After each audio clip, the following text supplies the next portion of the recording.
खुदा को अपने बंदों से प्यार है तो खुदा उस बंदे को कैसे पसंद कर सकता है जो उसके बंदों से प्यार नहीं करता।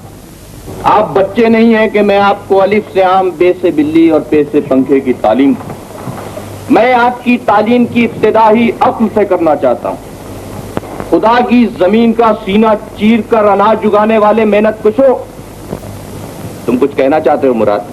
हाँ जी, मैं ये कहना चाहता हूँ कि हमारे सबक का वक्त तीसरे पहर के बाद होना चाहिए जी, क्योंकि अगर हमारे हलों को जंग लग गया तो सब जमीनें वीरान हो जाएंगी। मुझे तुम्हारी तजवीज पसंद आई है मुराद।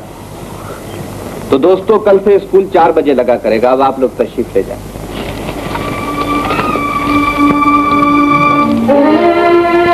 मुराद, आज मैंने फिर उस मुंशी को एक औरत के साथ देखा था। वो उस औरत को लेकर जागीरदार की हवेली में दाखिल हो रहा था। लड़की, जागीरदार साहब की भेंट चढ़ने से पहले इनका शिजराए नसब से पूछ लो, ताकि तुम्हें ये मालूम हो जाए कि तुम्हें किसी मामूली आदमी ने नहीं खरीदा। हाँ, ये रही जागीरदार साहब के दादा जान की तस्वीर। ये जाते शरीफ 100 साल पहले भटियारे थे। हिंदुस्तान में अंग्रेजों के खिलाफ इनकलाब उठा तो इन्होंने एक अंग्रेज अफसर को अपने ठंडे तंदूर में छुपा लिया था, जिसके सिले में अंग्रेजों ने इन्हें बहुत बड़ी जागीर अता की थी। ये तस्वीर जागीरदार साहब के अब्बा जान की। इन्होंने पहली जंग अजीम में 2000 आदमियों को भर्ती करवाया था। इन्हें जागीर भी मिली और खान बहादुरी का खिताब भी, और लाट साहब के एदी काम भी मुकर्रर हुए थे। 14 बीवियों में एक लड़का पैदा, और वो है हमारी सरकार। ये देखो क्या जलालत है चेहरे पर। जवानी में ये कोशिश करते रहे कि मुल्क आजाद ना हो, और अब इस जद्दोजहद में है कि कोई गरीब इनके चुंगल से छुटकारा ना पाए।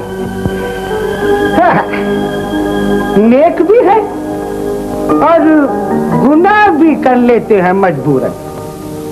6 शादियों के बावजूद रंडवे और बे औलाद, दुनिया से दिल उचाट हो गए।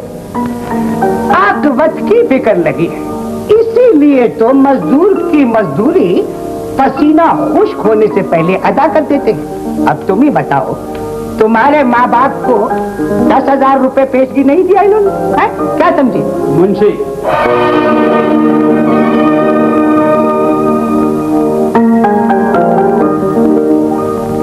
आ गई है हुजूर। इन्हें फिलहाल अंदर भिजवा दो। चलो भाई, तुम अंदर चलो।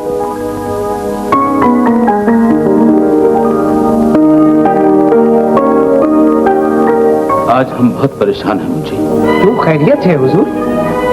ये फजलदीन मरहूम के बेटे ने हमें आजिज कर दिया है।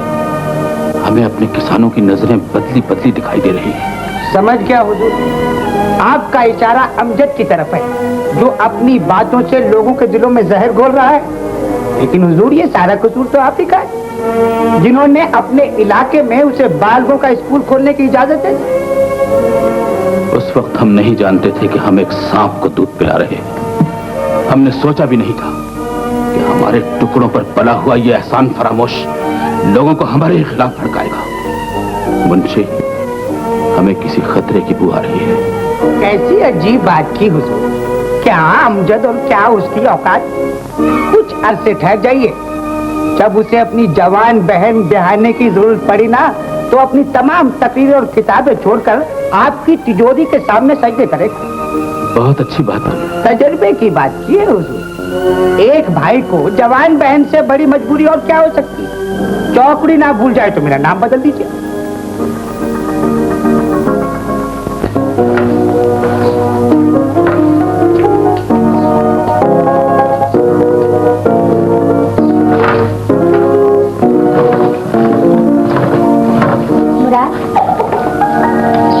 क्या बात है, आए भी और वापस भी जा रहे हैं? मैं अमजद से मिलने आया था। बस सिर्फ भैया ही को देखने आए थे? ये बात नहीं है जरीना, तुम मेरे दोस्त की बहन हो, उसे पता चला तो वो क्या कहेगा? भैया को मैं खुद ही बता चुकी हूँ। तो उसने क्या कहा? उन्होंने वही कहा जो मेरे दिल में था। तेरे दिल में क्या था?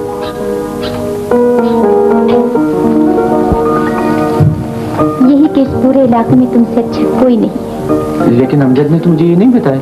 उन्होंने तो मुझसे भी नहीं कहा कि तुम्हारी पसंद गलत है। लेकिन तुम ही बताओ मुराद, क्या वाकई तुम्हें मेरा मिलना नागवार गुजरता है? नागवार नहीं गुजरता जरीना, मुझे शर्म आती है। मैं भी एक जवान बहन का भाई हूँ और जब तक उसकी शादी नहीं हो जाती मुझे अपने लिए लड़की पसंद करने का कोई हक नहीं है।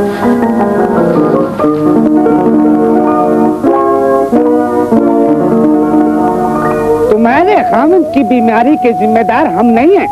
ये लो पर्ची और जितनी गंदम इस पे लिखी है गोदाम से जाकर ले लो। और सुनो, मैंने तुम्हारे खामद पर तरस खाकर 1 मन जवार इसमें लिख दिए। जवार खुद खाओ और गंदम खेत में बीजो। लेकिन भाई यकीन जी ने रहमू के बाप को जवार खाने से मना किया और मुझे जागीरदार साहब ने गंदम देने से मना किया। अब बताइए मैं क्या कर सकता हूँ? तरस तो खा सकते हैं। अपने खामी से कहो कि तरस खाकर ही गुजारा कर। हाँ चलो, ज्यादा बातें ना बनाओ, चलो। अरे बहन, तुम क्यों आ गई है? मुराद कहाँ है? वो अमजद से पढ़ने गया है। तौबा तौबा तौबा तौबा तौबा, क्या जमाना आ गया है। इतना हट्टा कट्टा बेटा मेरा होता तो मैं जागीरदार की नौकरी तो करता। बहन अमीना, ये तुम्हारे आराम करने की उम्र है। हाँ माँ, अब आराम ही करेगी। आवा मुराद, मैं तुम्हारी माँ से यही बातें कर रहा हूँ। माँ, ये मुझे दे, बीज में ले आऊंगा। तू घर जा, अच्छा से गरम गरम रोटी पका। जागीरदार साहब तुम पर बड़े खुश हैं। वो कहते हैं कि ऐसा फर्मा बरदार मजारा पूरे इलाके में नहीं है। लेकिन बेटे, मुझे तुम्हारी एक बात बुरी लगती है। वो क्या? वो ये कि तुमने मेहनत के वक्त पढ़ना शुरू कर दिया। नहीं नहीं नहीं, मेहनत का टाइम है, वो पढ़ने का टाइम जो है ना वो तब्दील कर दिया है अमजद ने। ये अमजद पूरे गांव के नौजवानों को बेकार कर देगा।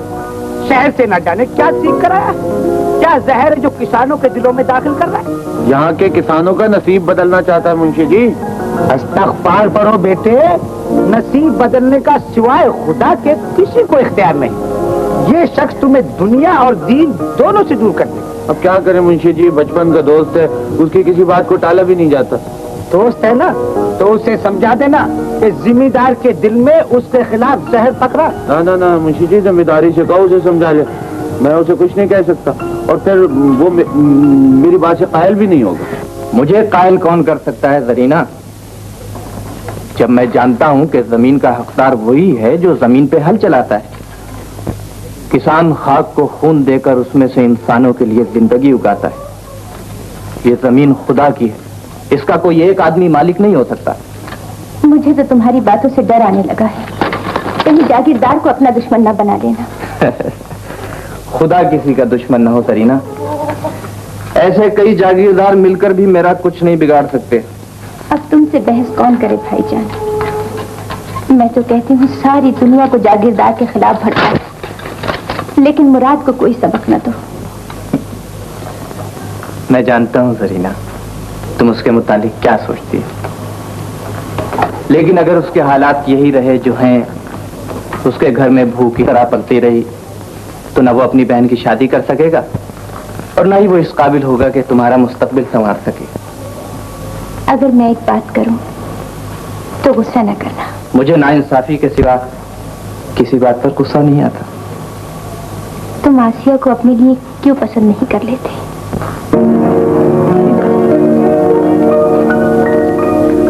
जरीना, इंसान अपनी मंजिल तक पहुंचने के लिए कैसे कैसे रास्ते तलाश करता है। मैंने अपने लिए रास्ता तलाश नहीं किया, तुम्हारी और मुराद की मुश्किलों का हल सोचा है। मैं शादी करना नहीं चाहता जरीना। मैंने अपनी जिंदगी अपने मुल्क के किसानों के लिए वक्फ कर दी है। मैं आसिया के लिए अच्छा खाविन साबित नहीं हो सकता। बाबूजी, क्या बात है?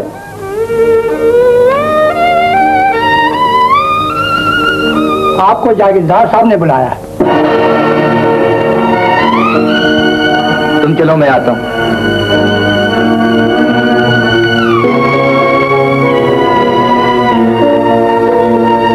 इस कैदी को खुराक देती रहना करीना।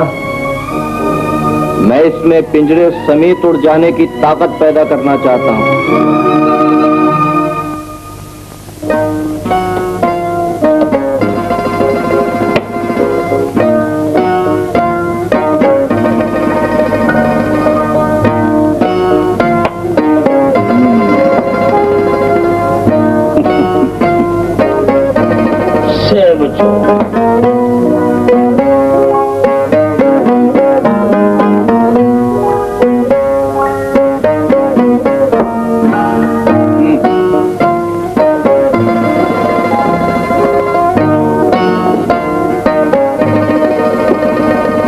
बाबू आया है हुजूर।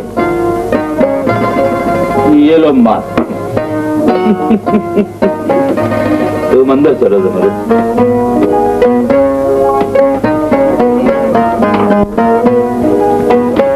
उसे अंदर बुला लाओ।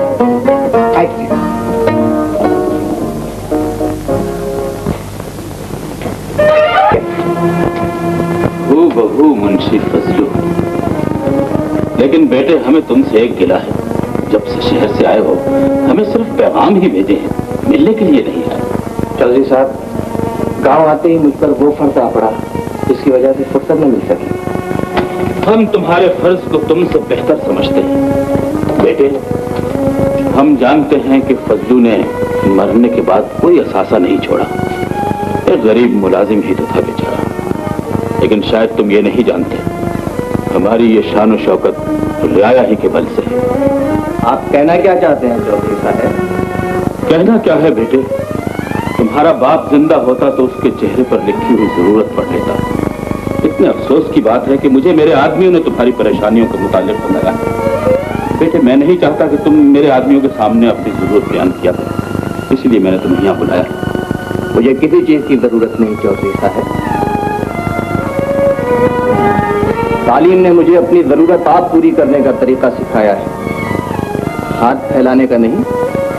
ये तो और भी अच्छी बात है। मुझे ये सुनकर खुशी हुई है कि तुम्हारी खैरत जिंदा है। लेकिन बेटे तुम मेरे उस मुलाजिम के बेटे हो जिसने मुझे गोद खिलाया है, और मैं तुम्हारे बाप की उस खिदमत का हक अदा कर देना चाहता हूँ। ये लो 2000 रुपए और अपनी जरूरत पूरी कर लो। आप कैसी बातें कर रहे हैं? मुझे किसी चीज की जरूरत नहीं। आंखें बंद करके नहीं, खुली हुई आंखों से देखो, तुम्हारे कंधे पर एक जवान बहन का बोझ है। जागीरदार साहब, मैं आपका मतलब समझ गया हूं।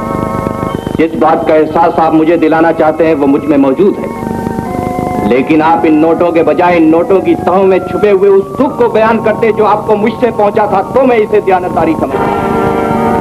जागीरदार साहब, जो चालाकी आपको दौलतमंदी ने बख्शी है उससे ज्यादा अक्लमंदी मुझे तालीम ने दी है। आप चाहते हैं कि मैं आपकी इस इमदाद को गुलामी का तौक बनाकर अपने गले में लटका लूं, और मेरी जबान आपकी मेहरबानियों को इस तले इतनी दब जाए कि उसमें आपके जुल्म बयान करने की ताकत न रहे। जागीरदार, आप चाहते हैं कि मैं आपसे रिश्वत लेकर किसानों को उस सदियों से मिली हुई गुलामी की तलकीन करता रहूं, जिसकी जंजीरें तोड़ने के लिए मैं शहर ही बदलने कटाई का जश्न गुजर जाने दिए, फिर जो आप चाहेंगे। इंस्पेक्टर साहब, ये गोलियां चलने की आवाज कहाँ से आ रही है? जागीरदार साहब, गांव के बाहर मैंने जिन पुलिस वालों की ड्यूटी लगाई थी, मालूम होता है उन्होंने मुराद डाकू और उसके साथियों पर गोली चलाई है। मुराद डाकू? जी हाँ, जैसे ही मुझे पता चला कि उसका रुख हमारे इलाके की तरफ है, मैं चंद सिपाही लेकर आपकी हवेली पर पहुंचा, लेकिन वो आपकी तिजोरी का सफाया करके जा चुके थे। आप इस इलाके में नए हैं इंस्पेक्टर साहब। मुराद की मेरे बाप से पुरानी दुश्मनी थी। ये 25 साल बाद इस गांव में आया है, लेकिन क्यों आया है ये बात मेरी समझ में नहीं आई। क्या हुआ बात? डाकुओं में से एक सवार जख्मी होकर गिरा, लेकिन वो गिरते ही गायब हो गया। हमारे आदमी कुछ उसकी तलाश में। तो इसका मतलब ये है कि उसका साथी इसी इलाके में है। तुम फौरन जाकर करीब के थानों में इतला कर दो और पहरा सब कर दो। जागीरदार साहब, आपकी इस गांव में किसी से दुश्मनी तो नहीं?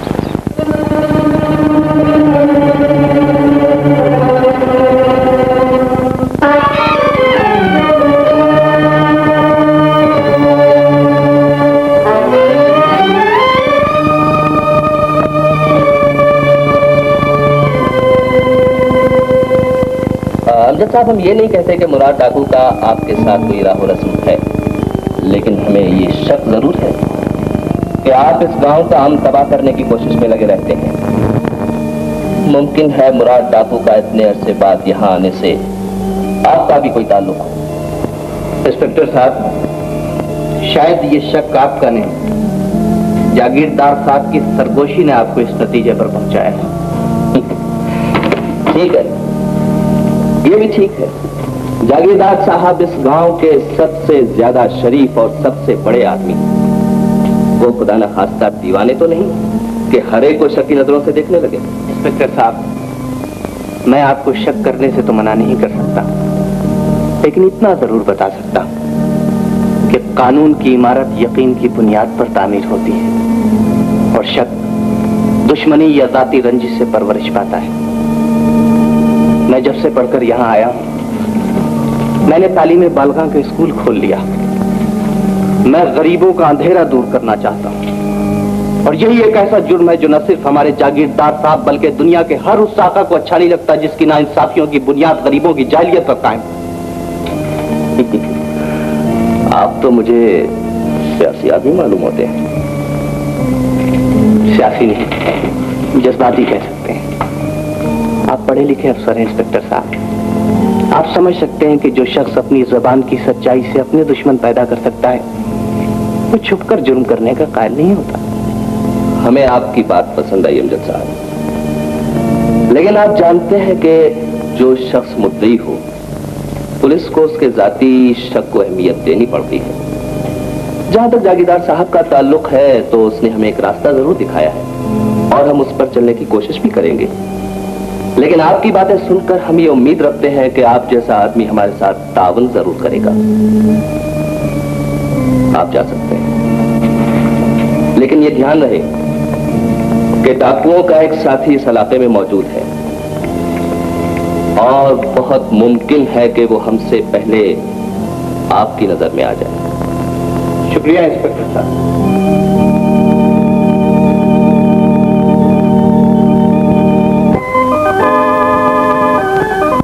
क्या हुआ अमजद? थानेदार ने क्या कहा? कहना क्या था, उन्हें ये शक है कि जागीरदार के घर डाका पड़ने में मेरा भी हाथ है। अरे अरे अरे, उसकी अकल तो ठिकाने है भाई। इसमें थानेदार का क्या कसूर है? जागीरदार ने जो कहा उसने मान लिया। लेकिन अजीब इत्तेफाक है मुराद कि जिस डाकू ने जागीरदार को लूटा है उसका नाम भी मुराद है। मुराद? अरे मेरे नाम पे? यार अमजद, कहीं नाम की वजह से मैं मुसीबत में न फंसूं। तुम भी बड़े भोले हो मुराद, भला नाम की मुनासबत में क्या रखा है? यार मेरी माँ ने तो मेरा नाम मेरे मामी के नाम पे रखा था। ये मुराद डाकू कहां से टपक पड़ा? एक मामूली बात को इतनी अहमियत दे रहे हो मुराद। दुनिया में लाखों आदमियों का यही नाम है। मुझे तो शर्म आने लगी अपने नाम पे। शर्म आ रही है या खौफ महसूस हो रहा है? अरे मियां, मैं तुम्हें कुछ समझाने लगा था और तुम नाम को पकड़ कर ही बैठ गए। तो फिर बता दो ना असल मामला क्या है। बात यह है दोस्त कि गरीबों की हिमायत ने जागीरदार को मेरा दुश्मन बना दिया है। अमजद, खुदा दुश्मन न बने, ये जागीरदार किस खेत की मूली है? मैं सच्चाई पर हूं, किसी दुश्मन से नहीं डरता मुराद। सिर्फ इस बात का खौफ है कि अगर कल को मैं किसी जालिम के इंतकाम की नजर हो गया तो फिर मेरी जगह कौन लेगा? क्या मतलब? मतलब यही कि तुम मेरे दोस्त भी हो और मेरे ख्यालात को भी सबसे ज्यादा जानते हो। मैं चाहता हूं अगर मुझे कुछ हो गया तो तुम पर दो फराइज आयद होते हैं। पहला, मेरे ख्यालात को जिंदा रखना, और दूसरा मेरी जिम्मेदारी। मुराद, अगर तुम मेरे दोस्त हो तो मुझसे एक वादा करो कि मेरे बाद मेरे ख्यालात को भी जिंदा रखोगे और मेरी बहन की जिंदगी की जमानत भी बने रहोगे। अमजद, मुझे दोस्त भी समझते हो और वादे भी ले रहे हो। तुम्हें ऐसी बातें नहीं करनी चाहिए। भैया, ये है मेरा बेटा मुराद। अपने मामू को सलाम करो बेटे। मैंने तुम्हारा नाम इन्हीं के नाम पे रखा है। माशाअल्लाह, माशाअल्लाह। मैं जब डाकू बनकर दुनिया वालों की नजरों से गायब हुआ था, उस वक्त तुम सिर्फ 4 बरस के थे, और अब माँ, तुमने मुझसे ये राज क्यों छुपाए रखा? तुमने मुझे क्यों नहीं बताया कि तुमने मेरा नाम एक डाकू के नाम पर रखा है? तुमने मुझे क्यों नहीं बताया माँ कि मेरा मामू एक मुजरिम है? और जब 25 बरस तक तुमने ये राज छुपाए रखा, तो आज मुझे क्यों बता दिया कि हमारे घर में पनाह लेने वाला मुजरिम तुम्हारा सगा भाई है? इसका जवाब मैं देता हूँ मुराद। तुम्हारी माँ आज तक मुझसे नफरत करती रही है और शायद मरते दम तक मेरे मुतालिक न बताती है, और मैं भी मरते दम तक इस घर में पनाह न लेता। लेकिन पीछे लगी हुई गोलियों के बाढ़ ने मुझे अपनी बहन की दहलीज पार करने पर मजबूर कर दिया। मैं जानता हूँ भाई बहनों के घर मुसीबत बनकर नहीं आते। मुझे इल्म है कि तुम्हारी माँ ने यह राज सारी दुनिया से छुपा रखा था। मुझे ये भी एहसास है कि मेरी बहन की एक जवान बेटी है और मेरी रिश्तेदारी उसका मुस्तकबिल तबाह कर सकती है। मुराद, मेरी झोली में जमींदार की तिजोरी की दौलत भरी है और मैं ये जानता हूँ कि तुम जिंदगी के दिन किस गरीबी में गुजारे हो। लेकिन शायद तुम ये नहीं जानते कि तुम्हारी माँ ने इस दौलत में से एक पाई भी लेने से इनकार कर दिया। मैं सिर्फ तुम्हारी सूरत देखने के लिए ठहरा हुआ था, वरना कब का जा चुका होता। मैं जा रहा हूँ मुराद, लेकिन जाने से पहले इतना कह देना चाहता हूँ, नफरत डाकू से नहीं, उन हालात से करनी चाहिए जो इंसान को डाकू बनने पर मजबूर कर देते हैं। भैया, मुझे रुकने के लिए कोई न कहे बहन। इससे पहले कि यह खबर तुम्हारे घर की चार दीवारी से बाहर निकले, मैं यहाँ से चला जाना चाहता हूँ। यही रुक जाओ माँ, इसलिए कि तुम्हारे रिश्ते ने मुझे भी यही रोक लिया, वरना मेरे कदमों का इरादा तो ये था कि मैं पुलिस को तमाम हालात से आगाह कर दूं। मुराद, ठीक कहता हूँ माँ, तुम्हारे रिश्ते ने मुझे अपने दोस्त से बददियानती करने पर मजबूर कर दिया है, वरना मैं तुम्हारे भाई का हाथ पुलिस के हाथ में देकर अमजद के चेहरे से बदनामी का दाव धो सकता था। अब तुम अपने रिश्ते के गुम होने पर मातम करो और मैं अपने दोस्त की बेबसी पर आंसू बहाता हूँ। कुरान करीम में साफ अल्फाज में लिखा है, जमीन खुदा की है, हम इस पे लकीरें डालने वाले कौन है। मतलब ये कि इंसान अपने आप को इस जमीन का मालिक नहीं समझ सकता। ये जमीन खुदा की है, इसमें से उगने वाली दौलत पर सिर्फ उसी का हक है जो इस पर हल चलाता है, जो अपने पसीने से इसकी प्यास बुझाता है, जो इसकी खाक में अपने खून को शामिल करता है। मेरे दोस्तों और बुजुर्गों, खुदा हर इंसान का पैदा करता है। अगर खुदा इंसान को बराबर ना समझता तो दौलतमंद का बच्चा जिस्म पर सोने का लिबास लेकर पैदा होता। क्या वजह है कि गरीब का बेटा गरीब और उसका बेटा भी गरीब है? अमजद, आओ मुराद, क्या बात? मेरी बात क्या बात है? तुम स्कूल इतनी देर से क्यों आए? अमजद, मैंने सारी रात बड़ी परेशानी में गुजारी। मैं समझा नहीं मुराद। मैंने तुमसे बददियानती की, अमजद मुझे माफ कर दो। जिस डाकू को पकड़वा कर मैं तुम्हारे चेहरे के दाग धो सकता था, वो सारी रात मेरे घर में मौजूद था। तुम्हारे घर में क्यों मौजूद था? मुराद, डाकू मेरा मामू है अमजद, अब तुम समझ सकते हो। तो मुझे ये सुनकर खुशी हुई है, परेशानी नहीं। मुराद, इसका मतलब है तुम्हारे जिस्म में उस लहू की खुशबू मौजूद है, जो लहू किसी जालिम की नाइंसाफी पर जोश में आ सकता है।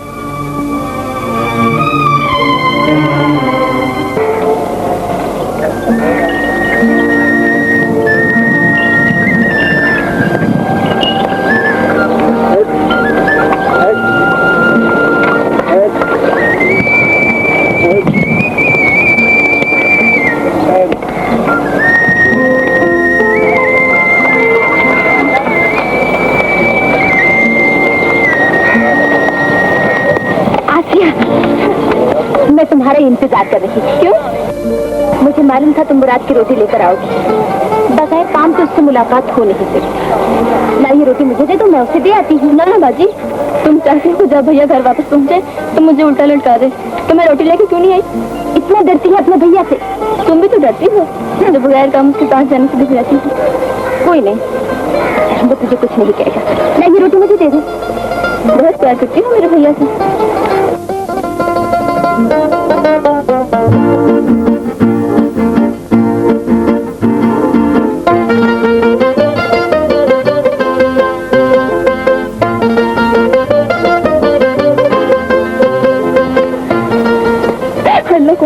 मैं हूँ साहब। तुम इधर आओ।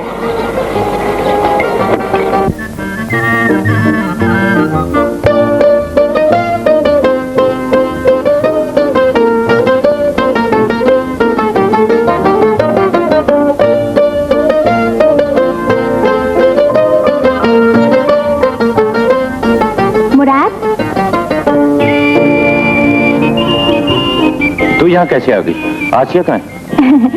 सच पूछो तो खाना लेकर आसिया ही आई थी। मैंने उससे इल्तिजा करके खाना ले लिया और उसे वापस भेज दिया।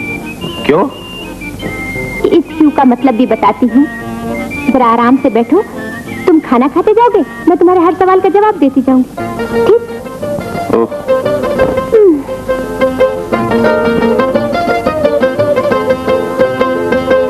आओ मुराद, हाथ मुंह धो लो। हाथ मुंह मैं धो लूंगा, पहले तुम मेरे एक सवाल का जवाब दो। खाना लेकर तुम क्यों आई हो?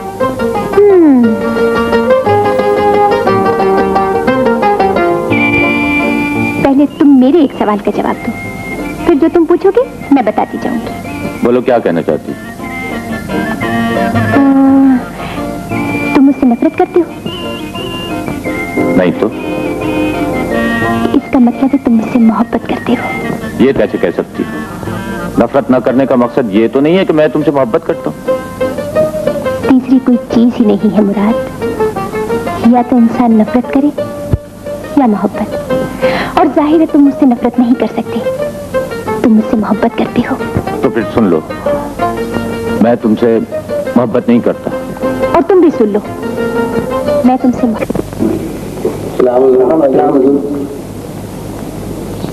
क्या बात है अमजद, हमसे इन लोगों को भी तकलीफ पहुंची है? तकलीफ आपके कारिंदों से पहुंची है जागीरदार साहब।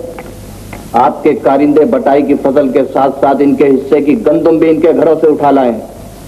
इनके हिस्से का अनाज इन्हें वापस मिल जाएगा, इसमें गुस्से की क्या बात है? इन गरीबों के घर खाने के लिए नहीं है और आप कह रहे हैं गुस्से की क्या बात है? खाने को भी मिल जाएगा। और कोई खिदमत? खिदमत यही है जागीरदार साहेब के मुनाफकत छोड़ दीजिए और लहजा भी इसी तरह सख्त कर लीजिए जिस तरह आपका दिल सख्त है। अमजद, मजलूमों की आंखें खुल चुकी हैं जागीरदार साहेब, अब वो अपने कातिल और हमदर्द में तमीज कर सकती हैं। कल शाम तक इन गरीबों का हक इन तक पहुंच जाए, वरना नताइज के जिम्मेदार आप खुद होंगे। चलो दोस्तों।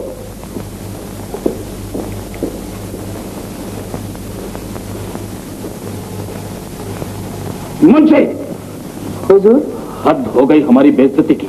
नौबत यहां तक पहुंची है कि अमजद किसानों को लेकर हमारे दीवान खाने में आ गया। उसने हमें नंगा करने की कोशिश की है। तुम उन मजारों को पहचानते हो जो उसके साथ आए थे? एक एक की शक्ल जानता हूँ हुजूर। सुबह होने से पहले ये जमीनों से बेदखल हो चुके हो, और जब बेदखली की वजह पूछे तो कहना कि ये तरकीब जागीरदार साहब को अमजद ने खुद सिखाई है। अमजद हमारे मुलाजिम का बेटा है, हमारा अपना आदमी है। बस बस हुजूर, सब कुछ समझ गया, सब कुछ।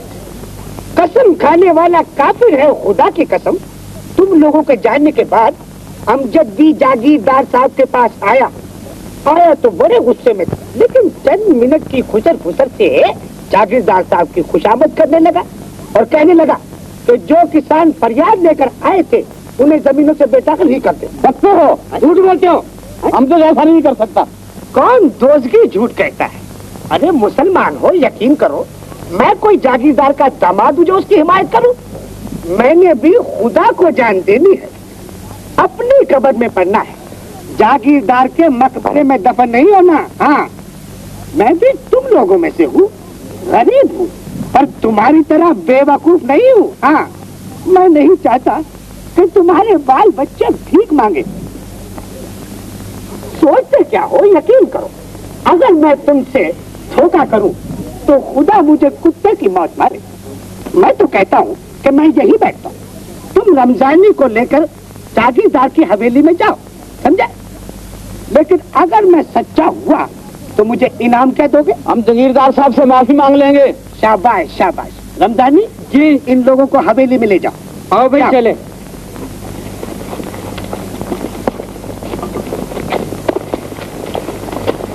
या अल्लाह, ये झूठ भी मैंने पेट की खातिर बोला है, माफ कर देना। मुंशी जी, अमजद तो नहीं आया था जमींदार के? आओ मुराद, बैठो। बहुत देर पहले आया था, चला गया। क्या फैसला हुआ मदारों का? अमजद तो उन्हें बागी कर गया था, मैंने बेचारों को माफी दिलवा दिया। माफी? किस बात की? क्या गुनाह किया था उन्होंने? मुराद, तुम अभी बच्चे हो, जरा बैठो मेरे पास, मैं भी तुम्हें एक सबक दूं। भाई मेरे, गरीब गुनाह ना भी करे तो माफी मांग लेनी चाहिए। माफी दुनिया का सबसे मुफीद नुस्खा है। किसी बुजुर्ग की बेइज्जती करो, बाद में माफी मांग लो, तमाम जिंदगी गुनाहों में बसर करो, मरते वक्त माफी मांग लो।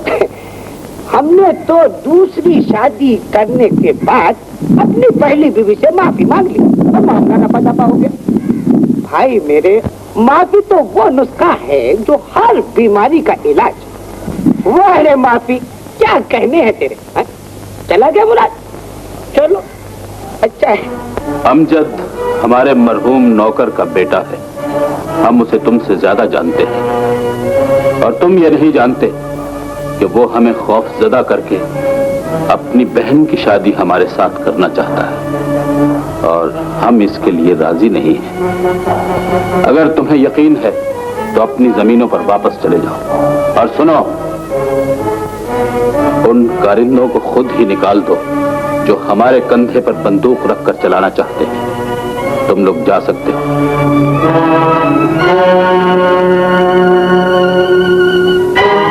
रैमो जी हुजूर।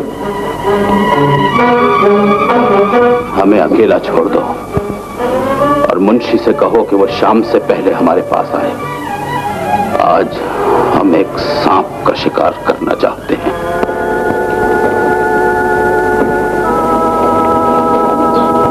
मुराद, जागीरदार की हवेली से फरियादी किसानों का वापस चले आना किसी खतरे का एहसास दिलाता है। हवा का बंद हो जाना भी किसी आंधी का पता देता है मुझे। अब ये आंधी किसका घर उजाड़ती है ये तो वक्त ही बताएगा। जानता तो मैं भी हूं लेकिन बताना नहीं चाहता। मुराद, अगर मैं कहूं खुदा एक है और इस जुर्म की वजह से मेरी जबान काट दी जाए तो क्या तुम मेरा अंजाम देकर खुदा का नाम देना छोड़ दो? तुम मुझे बुज़दिल समझते हो मुझे? तुम दोनों बहादुर हो। बुज़दिल तो सिर्फ औरत होती है जो बहादुरों की मौत पर मातम करने के लिए जिंदा रह जाती है। मुराद, तुम भैया को समझाते क्यों नहीं कि कोई खतरा मोल लेने से पहले कम से कम मेरा चेहरा तो देख लिया करें। बोलो भैया, तुम अपने उसूलों की खातिर मेरा मुस्तकबिल क्यों? तुम अपने मुस्तकबिल को उन लाखों बहनों बेटियों के मुस्तकबिल से ज्यादा कीमती समझती हो जरीना, जिनकी जवानी फटे हुए लिबास के तारों में दफन कर दी जाती है, या जिनके जिस्म का लहू किसी जालिम खरीदार की जबान का जायका बनकर रह जाता है। तुम्हारे सामने तुम्हारे शागिर्द नहीं, तुम्हारी बहन है अमजद। तुम घर चलो जरीना, मेरी जिंदगी में अमजद पर कोई आफत नहीं आई। जाओ जरीना, अमजद को भी साथ ले जाओ। आज के बाद जागीरदार की हवेली से कोई खतरा निकलकर अमजद तक नहीं पहुंचेगा। मैं रात को हवेली की निगरानी खुद करूंगा।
खैर तो है? भैया की चारपाई खाली है। क्या कहा? हम रात हर रोज सुबह नमाज के लिए जगाती हूँ। आज जगाने गई तो उनकी चारपाई खाली थी। तुम सुबह सुबह कहाँ जा रहे हो? भैया तुम्हारे साथ तो नहीं गए थे? नहीं, मेरे साथ तो नहीं गए, शायद स्कूल ना चला गया। आओ चलो वहां देखें।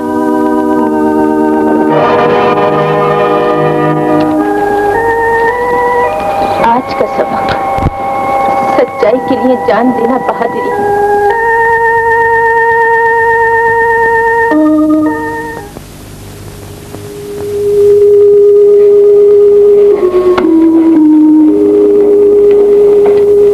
भैया मुझे बताए बगैर कभी घर से बाहर नहीं गए। गांव के चौकीदार का बयान है कि रात ना कोई गांव से बाहर गया है और ना ही कोई गांव में दाखिल हुआ है। वैसे मुराद गांव के एक एक आदमी से पूछ चुका है, लेकिन अमजद के बारे में किसी को कोई इल्म नहीं है। मेरा तो ख्याल है ये काम जागीरदार के उन वफादार कुत्तों का है जिनके सामने गांव को कोई आदमी बोलने की जुर्रत नहीं करता। ये भी मुमकिन नहीं, क्योंकि मुराद ने मुझे बताया था कि वो तमाम रात जागीरदार साहब की हवेली के बाहर पहरा देता रहा है और उसने वहां से किसी खतरे को निकलते नहीं देखा। तो फिर क्या मेरे भैया को जमीन निकल गई अम्मा?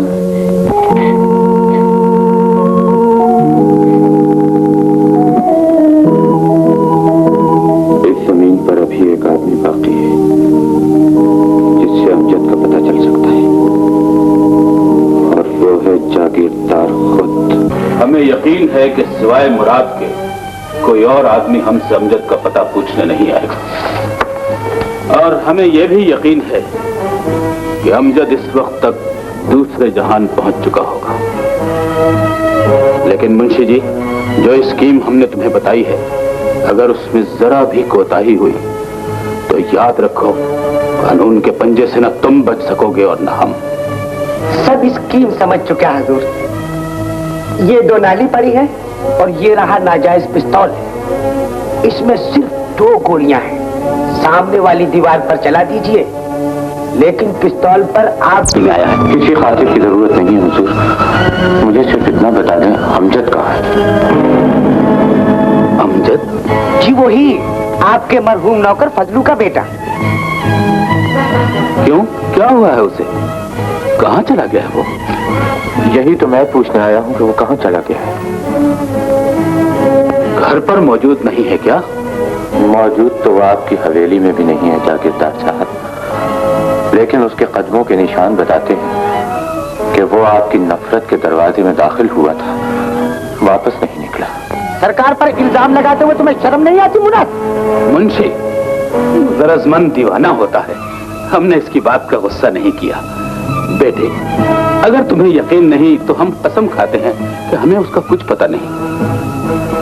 क्या ये भी पता नहीं कि वो आपकी नाइंसाफियों का दुश्मन था और गरीबों का छीना हुआ हक उन्हें वापस दिलाना चाहता था? हमें तो तुम्हारी ज़बानी मालूम हुआ है कि वो हमारा मुखालिफ है।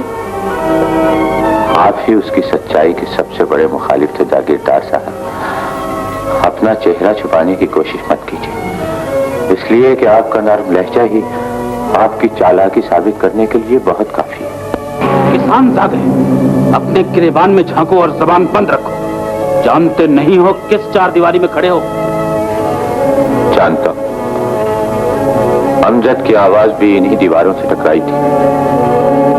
उसने भी यही जुर्म किया था जो मैं कर रहा हूं। जागीरदार, मेरे दोस्त का पता बता दो, नहीं तो मैं पुलिस में रपट लिखवा दूंगा। मुराद बेटे, मैंने तुम्हें यकीन दिलाने की कोशिश की, तुम नहीं मानते, तुम्हारी बात। अब तो तुम्हारी फजूल बातों का मेरे पास एक ही जवाब है।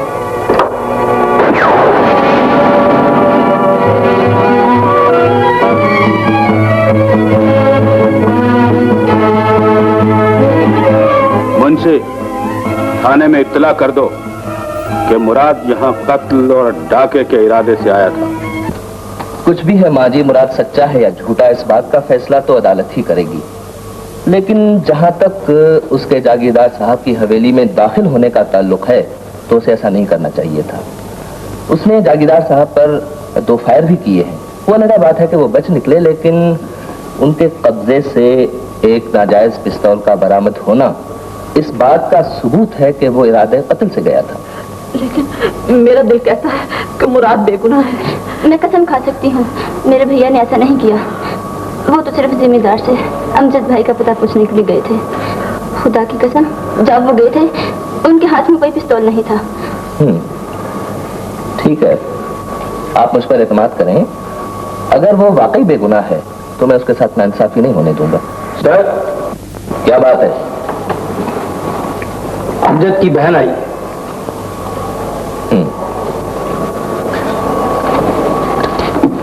तुम उसका बयान कलमबंद कर लो। बहुत अच्छा। और अमजद के गायब होने की रिपोर्ट भी दर्ज करा लो। बेहतर। मैं माँ जी को मुराद से मिला लूं। बहुत अच्छा। आइए। आसिया, तुम जरीना के पास ठहरो। माँ वो आप यूं ठहरे, हम आपको बाद में मिला देंगे। तशरीफ लाइए।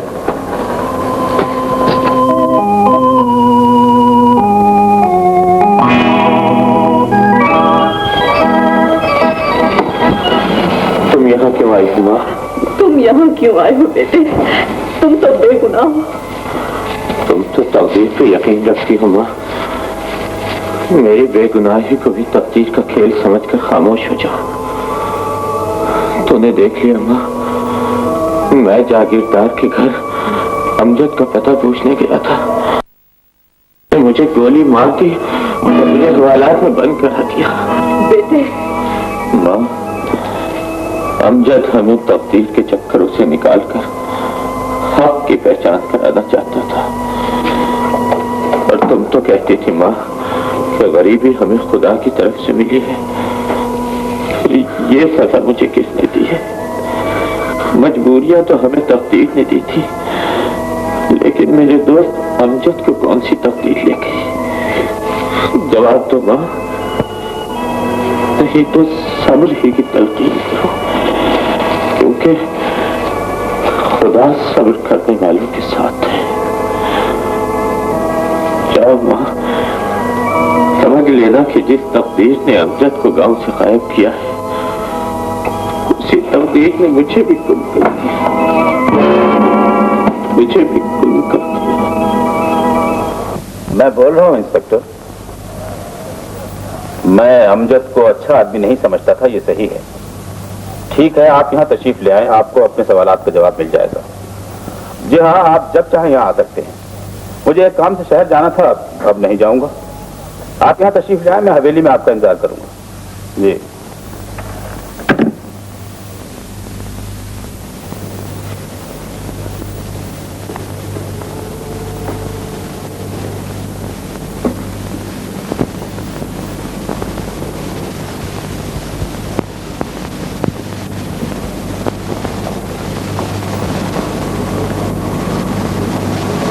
मुंशी, अमजद की बहन ने अपने भाई के गुम होने की रपट लिखवाई है। उन्हें हम पर शक है। अव्वल तो मामला शक तक है, लेकिन अगर बात यकीन की हद को पहुंच गई तो तुम में से कौन है जो इस कत्ल को अपने जिम्मे लेगा?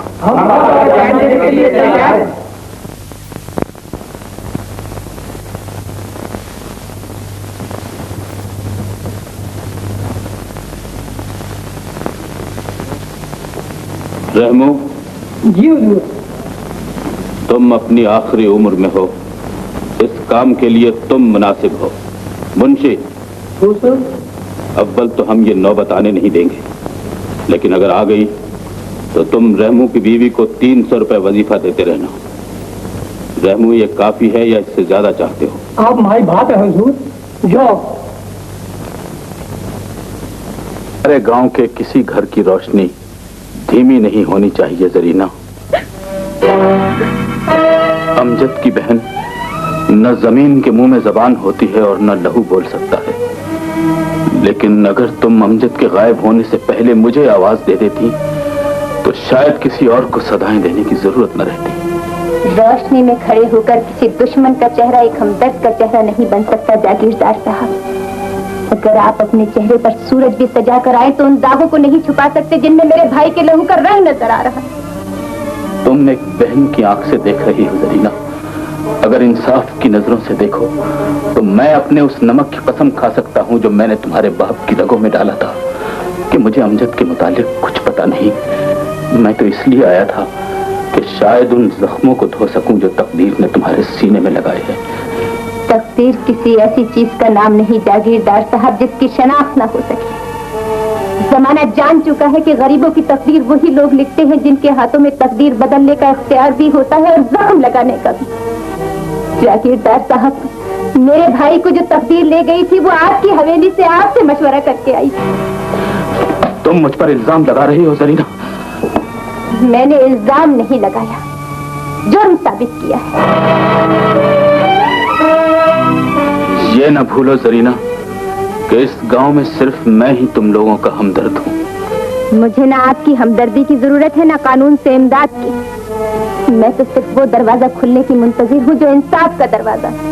मैं उस दरवाजे से इंसाफ मांगूंगी जो मजलूमों की आवाज पर खुलता है। मैं उस अदालत से फैसला चाहूंगी जो जालिमों के खिलाफ फैसला देती है। आप मेहरबानी करके अपनी आंखों में आए हुए झूठे आंसू और अपने चेहरे पर लाया हुआ हमदर्दी का तासुर लेकर वापस चले जाएं। और ये ना भूलें कि मैं उस समजत की बहन हूँ जो जाते हुए अपने जख्म भी मुझे दे गया है और अपनी जबान भी। देखिए, तू चले जाइए यहाँ से। चला जाता हूँ, लेकिन इतनी बेइज्जती बर्दाश्त करने के बावजूद मैं तुम्हारे मरहूम बाप की खिदमत को फरामोश नहीं कर सकता। तुम जब चाहो मुझसे हर किस्म की इमदाद की तवक्को कर सकती हो।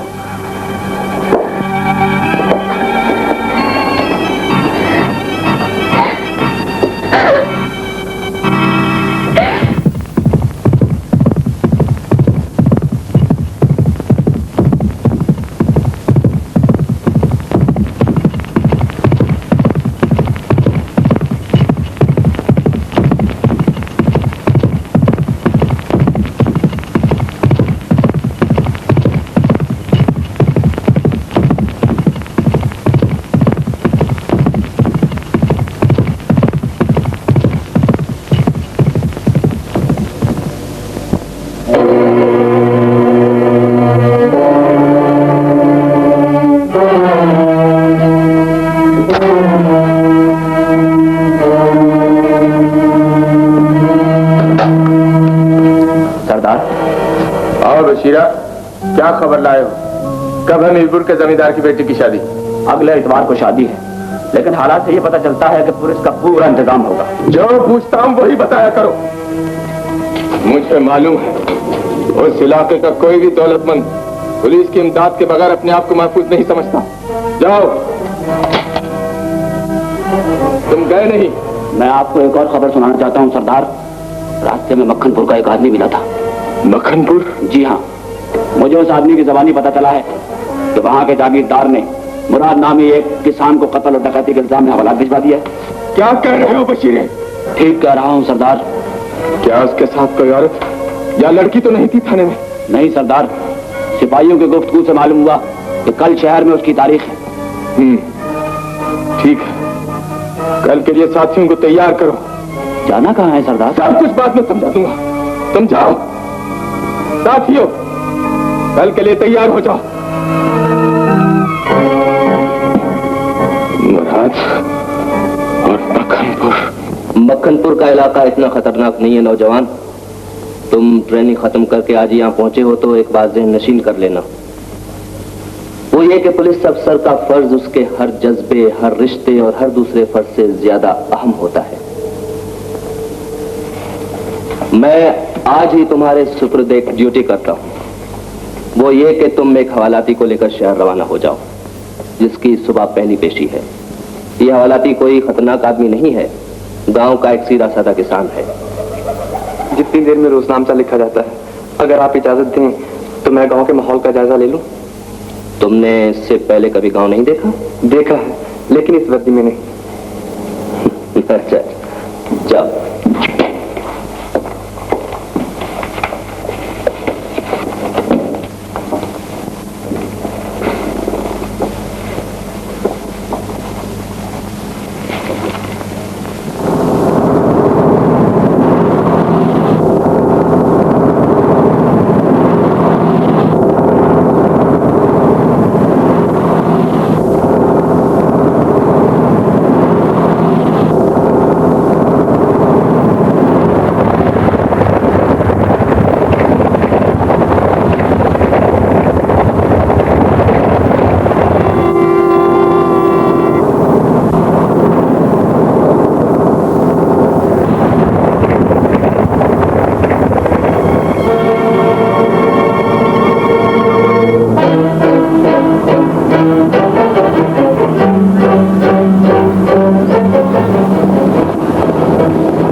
आपकी जगह से कोई आ जाए।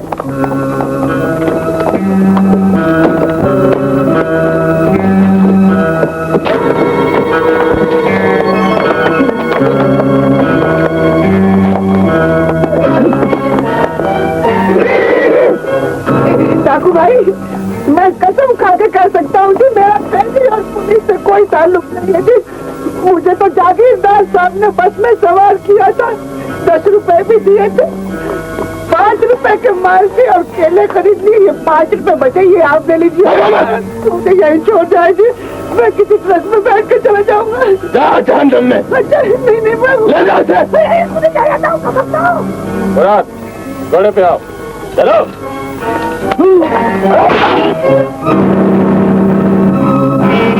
मुराद को घोड़े पे डालो और फौरन ले चलो। इंस्पेक्टर, अपनी जगह से हिलने की कोशिश न करना, वरना मेरी गोली तेरे सीने के पार होगी। ले चलो।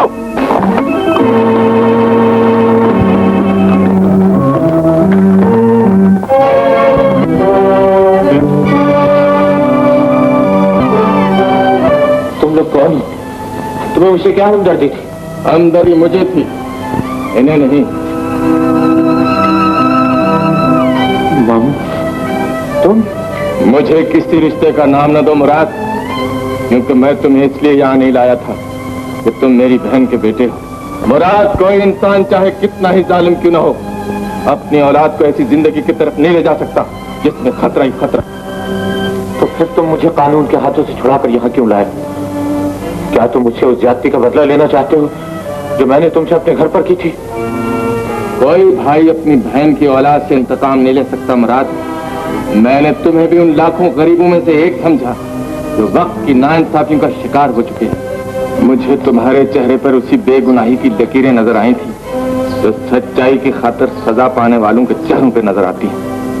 तो क्या तुम मुझे यहाँ लाकर उस अंजाम से बचाना चाहते हो? नहीं मुराद, मैं तुम्हें बगैर जुर्म के किसी सजा के सुपुर्द नहीं करना चाहता था। मैं नहीं चाहता था कि तुम्हारे साथ तुम्हारे दिल में दबी हुई वो हसरत भी फांसी चढ़ जाए जो बेगुनाही की सजा काटते वक्त तुम्हारे अंदर पैदा हुई थी। मैंने तुम्हें नई जिंदगी नहीं दी, बल्कि बेबसी के मौत से बचाया। तो तुमने हमारे अफसर का हाथ पकड़कर मुजरिमों की जान बचाई, और मैं इसे तुम्हारी बेवकूफी नहीं बल्कि कानून में मुदाखलत समझता हूँ, समझे? बोलो। अब मैं क्या बोलूंगा? बोलो। मैं आपसे एक सवाल करना चाहता हूँ माई बाप। पूछो। आपको पुलिस में भर्ती हुए कितना अच्छा हो गया है हुजूर? क्या मतलब? मतलब ये हुजूर के कम से कम 15 साल तो हो ही गए होंगे ना। 15 साल से आप गुनाहगारों के चेहरे देख रहे, लेकिन आप ये नहीं पहचान सके कि एक चालाक और बुद्धू आदमी में क्या फर्क होता है। आप मुझे काले पानी से भी 30 मील दूर भेजे, मुझे कोई अफसोस नहीं होगा, लेकिन अफसोस तो इस बात का है हुजूर कि आपने भी मुझे चालाक आदमी समझ लिया। मैं तो बचपन से बुद्धू हूँ। अगर मैं चालाक आदमी होता तो जागीरदार के कहने से लारी में क्यों बैठता, ये झंझट क्यों करता? मैं गुनाहगार नहीं हूँ, मुजरिम नहीं हूँ, मुझे माफ कर दे। खुदा आपका भला करे, अल्लाह आपका भला करे। बेटे आप भी यही होते? भाई चल करे क्यों करते हो? जा रहे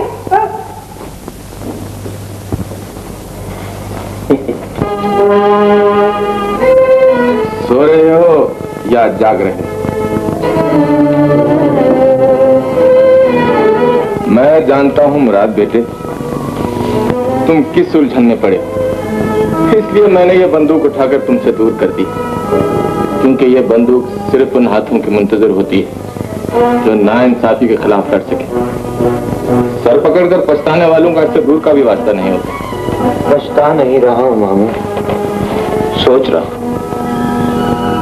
जिस रास्ते पर चलते हुए देखकर तुम्हें पहली बार मैंने मुंह मोड़ लिया था, उसी रास्ते के मोड़ों ने मुझे तुम्हारी बताई हुई मंजिल तक पहुंचा दिया। ये बात तुमने उस वक्त क्यों नहीं सोची जब अपने दोस्त पर किए जाने वाले जुल्म की तफसील पूछने तुम जमींदार की हवेली पर पहुंचे? ये बुज़दिली तुमने उस वक्त क्यों नहीं इख्तियार की जब पहली नाइंसाफी ने तुम्हारे जहन में आग लगा दी थी? बात यह है मुराद, जिस नतीजे पर तुम अपनी बेगुनाही की सजा काटने के बाद पहुंचते, मैंने पहले पहुंचा दिया। यही मेरा गुनाह है और यही मेरी नेकी। तुम अगर मुझे अपने गुनाह की सजा देना चाहते हो तो बाहर घोड़ा खड़ा है, तुम वापस जा सकते हो। और अगर मेरी नेकी का मुआवजा देना चाहते हो तो अपने जमीर को आवाज देकर जगा लो, जिसे एक जालिम की नाइंसाफी ने पहले भी झंझोड़ दिया था। अब तुम्हारे इख्तियार में है बेटे, जो रास्ता चाहो इख्तियार करो।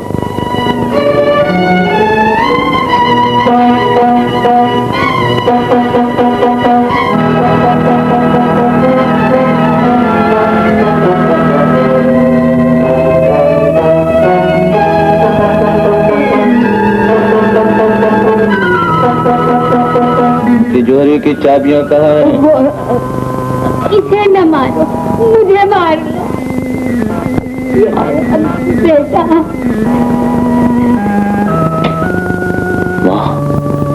खुदा के लिए मेरा यही एक भाई है, इन्हें कुछ हो गया तो मैं जिंदा मर जाऊंगी। तुम्हें जो कुछ लूटना है लूट लो, मगर इन्हें छोड़ दो।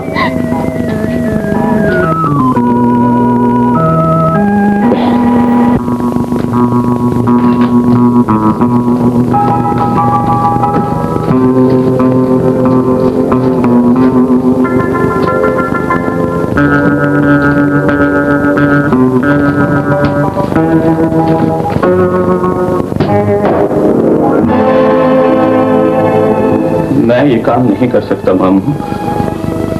अगर डाका ही डालना है तो मुझे कोई ऐसा घर बताओ जहां मां हो, बहन न हो, मोहब्बत करने वाली हो। मुझे ऐसी बस्ती बताओ मामू जो धड़कते हुए दिलों से खाली हो। मैं वहां आग लगा सकता हूँ, आकर खाक कर सकता हूँ, वीराना बना सकता हूँ, लेकिन मामू मैं किसी ऐसी जगह डाका नहीं डाल सकता जहां मेरी माँ जैसी माँ रहती हो, जहां मेरी बहन जैसी बहन मौजूद हो। मुझे कोई ऐसा घर बताओ जहां दीवारें और छतें तो हो लेकिन इंसान न रहते हो, रुपयों से भरी हुई तिजोरी हो, रिश्तों से भरा हुआ आगत हो। मैं तुम्हारी उलझन को समझ गया हूँ मुराद, और तुम्हारे इलाज को भी जान गया हूँ। तुम्हारे हाथ न उठने पर इसलिए मजबूर हैं कि तुम्हारी आंखों में वो खून नहीं उतरा जब मजलूमों की आंखों में दिखाई देता है। कुछ भी हो मामू, मैं ये नहीं कर सकता, और अगर मुझसे ये काम करवाना ही चाहते हो तो पहले मुझे इजाजत दो कि मैं उस माँ का लहू उछालूं जिसने अपना लहू पिलाकर मुझे पाला, उस बहन को मुर्दा समझकर दफन कराऊं जो मेरी शादी के इंतजार में मेहंदी रचाने के ख्वाब देख रही। मामू मेरी समझ में नहीं आता, जिन लोगों की बहनें और माएं जिंदा होती है वो मुजरिम कैसे बच जाते, मुजरिम कैसे बच जाते, कैसे बच जाते।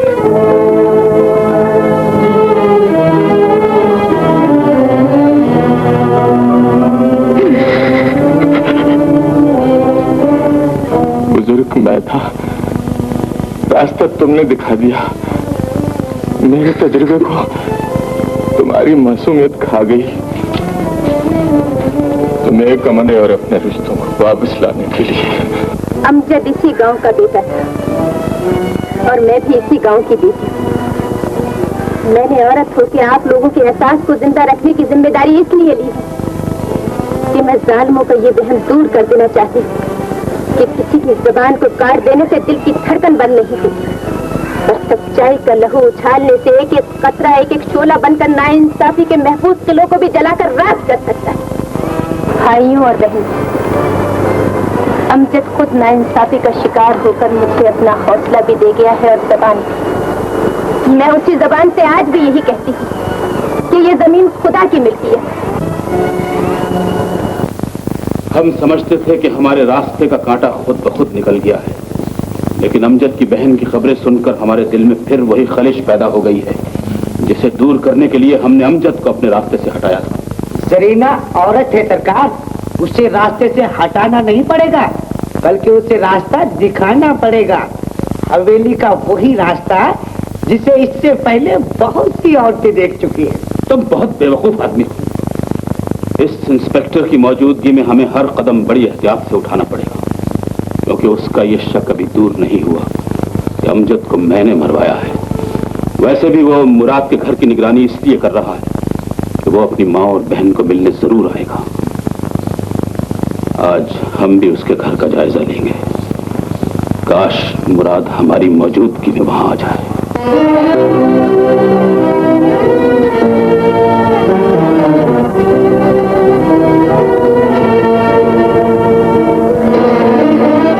आसिया, तुम पुलिस वाले के पास बैठी हो?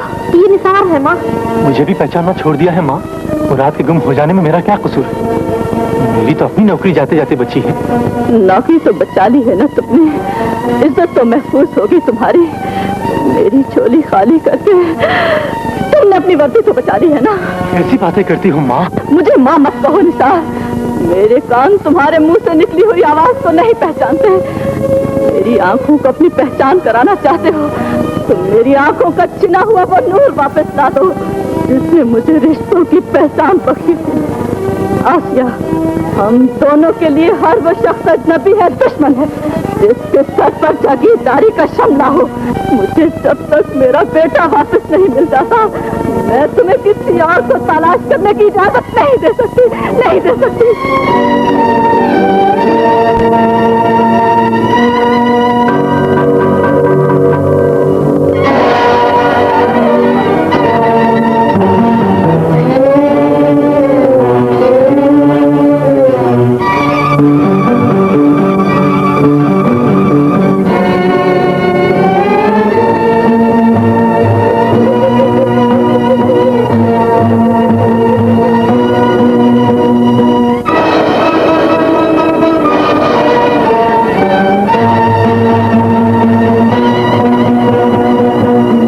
अम्मा ने रोटी।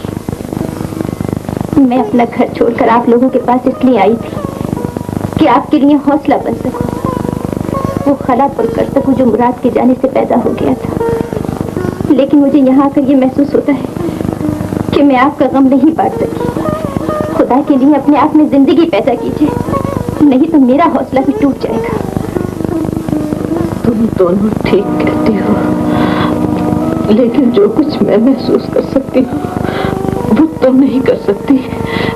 मैं माँ हूँ और जिसका बेटा उसके पास न हो वो माँ। मैं जानती हूँ न पहला जुर्म मेरे बेटे ने किया था न दूसरा, लेकिन इसके बावजूद वो मुजरिम बन गया। क्या यही सदमा मेरे मर जाने के लिए काफी नहीं? सिर्फ कानून की नजरों में वो मुजरिम है, अपनी नजरों में नहीं। मैं ये तो नहीं जानती कि उसे पुलिस के हाथों से कौन छुड़ा कर ले गया है, लेकिन इतना जरूर जानती हूँ कि वो हमसे मिलने जरूर आएगा। क्यों आएगा? बस मेरा दिल गवाही देता है। और वैसे भी आज गांव का माहौल ऐसा लगता है जैसे उसे मुराद के आने की खबर पहले से मिल गई हो। मुराद आ गया, लेकिन वो मुराद नहीं जिसका तुम्हें इंतजार था। कहाँ है मेरा बेटा? मेरा दिल गवाही देता है कि वो तुम्हारे पास है। तुम इसे पुलिस से छुड़ा कर ले गए हो। मेरा बेटा खैरियत से तो है ना? मुझे जल्दी से उसके पास ले चलो। रास्ता बोलो, पुलिस बाहर गश्त कर रही है और मैं तुम्हें ये बताने आया हूँ, मैं और मेरे साथी 2 बजे तक शुमाली टीले के पीछे तुम्हारा इंतजार करेंगे। तुम और आसिया जरूरी सामान लेकर गांव से बाहर आ जाना। घंटे 2 घंटे तक पुलिस वापस थाने चली जाएगी। तुम बंदोबस्त करो, मैं चलता हूँ। अच्छा, खुदा हाफिज।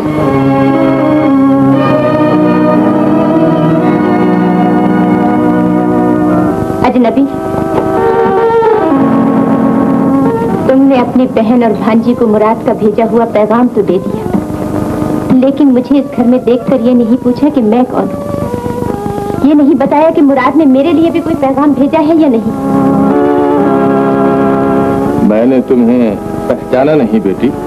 मैं अमजद की बहन और मुराद मेरे भाई का अजीज तरीन दोस्त है। अपने भाई के गुम हो जाने के बाद मैं इसी घर में आ बसी। इससे आगे कुछ ना भी कहो बेटी, तो भी मैं सब कुछ समझ गया हूँ। मुझे तुम्हारे और मुराद के रिश्ते का पता चल गया है। हालांकि मुराद ने मुझे तुम्हारे मुतालिक कुछ भी नहीं बताया। मैं आपसे एक सवाल करना चाहती हूँ मामू जान। आप मुराद को कानून से छुड़ाकर जिस रास्ते पर ले गए हैं, क्या आपने उससे नेकी की है? और जिस मकाम पर आप उसकी माँ और बहन को ले जाना चाहते हैं, क्या वो यहाँ से ज्यादा महफूज मकाम है? ये सवाल तुम मुराद से कर सकती हो बेटी, मुझसे नहीं। तो फिर मुझे मुराद के पास ले चलिए।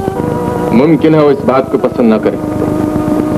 मैं अभी आपके साथ चलती हूँ और आप अभी मेरे साथ अपने किसी साथी को भेज दीजिए जो मुझे मुराद तक ले चले। अम्मा और आसिया को लेकर आप बाद में आते रहिए। मैं वादा करती हूँ कि अगर मुराद मेरी बात ना माना तो मैं उसके रास्ते की दीवार नहीं बनूंगी।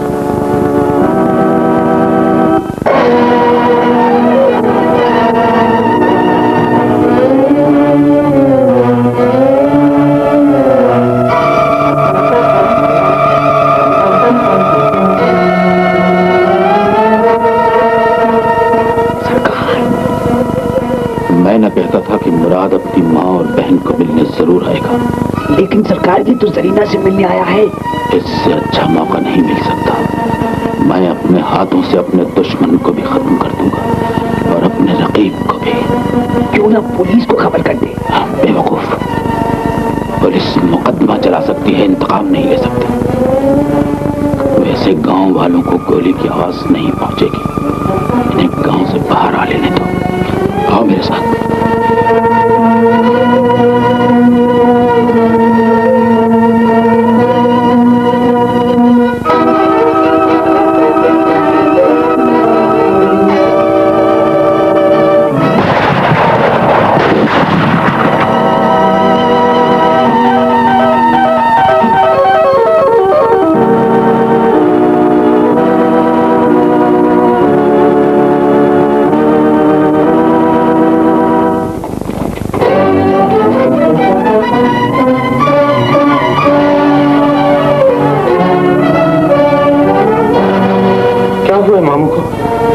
मारा इसे?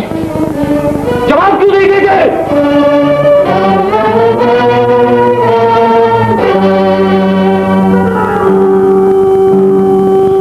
मामू, मामू तुम तो आसिया और अम्मी को लेने गए थे, जिंदगी लेने गए थे। मामू ये मौत को गले लगा कर क्यों आ गए? बोलो मामू, खामोश क्यों? मुराद, तुम्हारे हर सवाल का जवाब बनकर मैं यहाँ आई। सरीना, तुम यहाँ कैसे? मामू को किसने मारा है? आसिया और अम्मी का? तुम्हारे मामू लेने तो उन्हें गए थे, लेकिन मुझसे भी अजनबी बनकर मिले। बातें भी हुई लेकिन फैसला भी कोई ना हो सका, क्योंकि जमींदार की बंदूक से निकली हुई गोली तुम्हारे मामू से ज्यादा तेज रफ्तार साबित हुई। क्या कह रही हो सरीना? जो सुन रहे हो उसकी तफसील ना पूछो मुराद।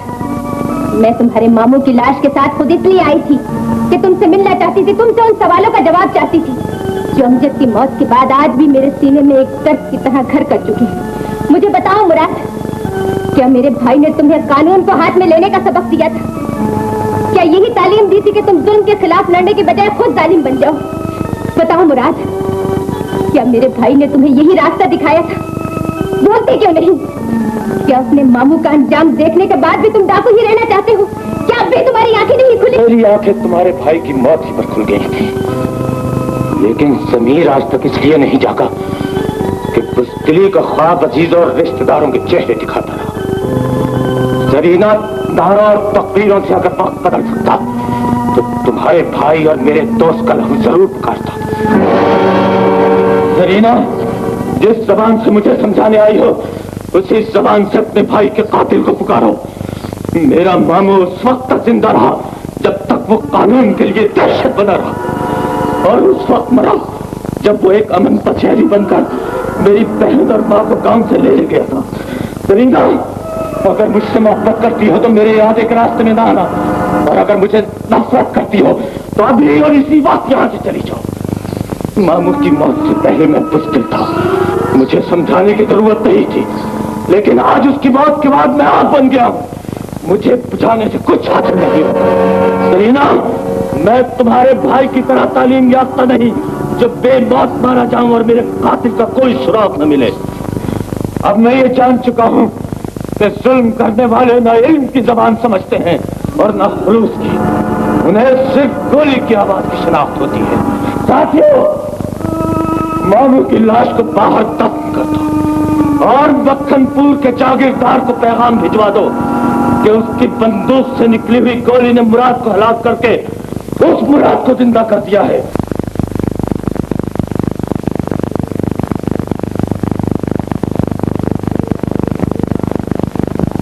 तिजोरी खुली रहने दो जागीरदार।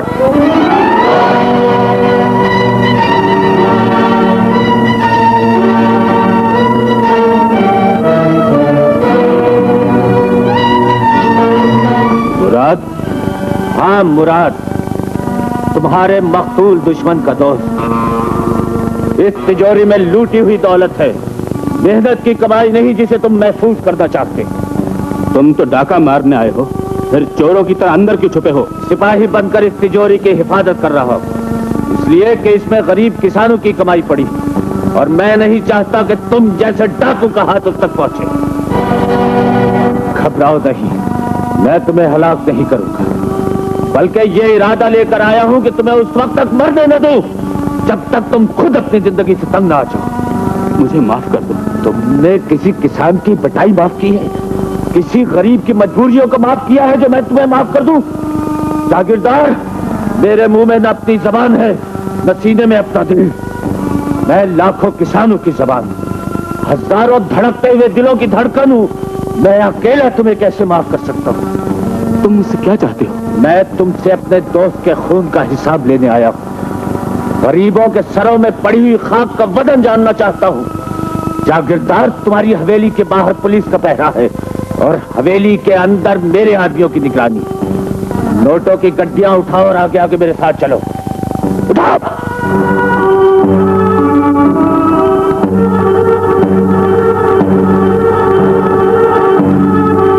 आगे चलो।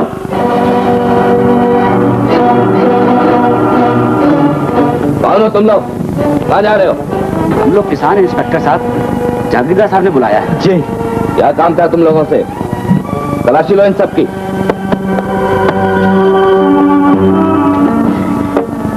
आप आ गए इंस्पेक्टर साहब।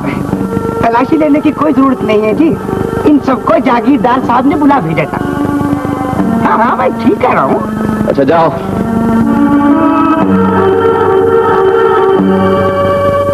इस दौलत को तवायफ विस्फोट करने के बजाय उन्हीं हाथों में लौटा दो जिन्होंने इसे कमाया था और जिनसे छीनकर तुमने अपनी झोली भर ली थी। अगर जागीरदार के किसी वफादार कुत्ते ने भौंकने की कोशिश की तो वो जागीरदार की मौत का खुद जिम्मेदार होगा। चलो जागीरदार, जिन गरीब किसानों को डाकू बनकर लूटते रहे हो उन्हें शर्मिंदगी बनकर उनका हक लौटा दो। जुर्म करते रहे हो, अब सजा भी झेलो। मुराद भाई, अगर ये हुजूर ऐसे ही हाथम ताई हो गए हैं तो इनसे कह दीजिए कि मेरी तनख्वाह 4 बरस की आज ही दे दे बस।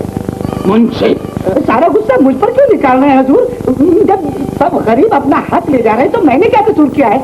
मैं तो आपका वफादार हूँ, मुझे तो तनख्वाह के साथ साथ इनाम भी मिलना चाहिए। तुम्हें तुम्हारा हक मिलेगा मुंशी, लेकिन तुम्हें मेरे साथ चलना। नहीं, मैं साथ नहीं जाऊंगा, मैं जीते जी दोस्त में नहीं जाना चाहता हूँ। चलो ले जाओ इसे।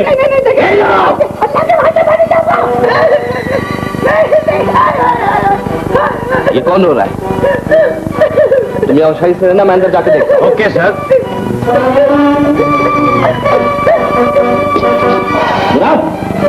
अपने आप को पुलिस के हवाले कर दो। पिस्तौल फेंक दो इंस्पेक्टर। पिस्तौल फेंकूंगा नहीं।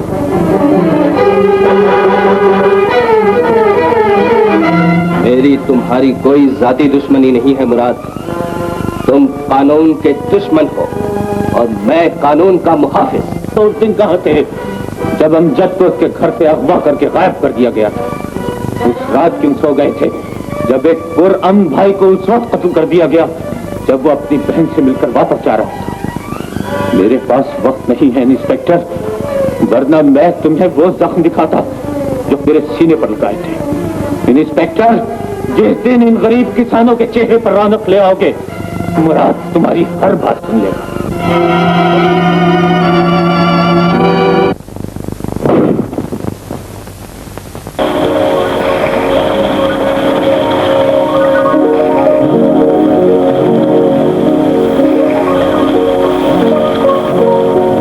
सरीना,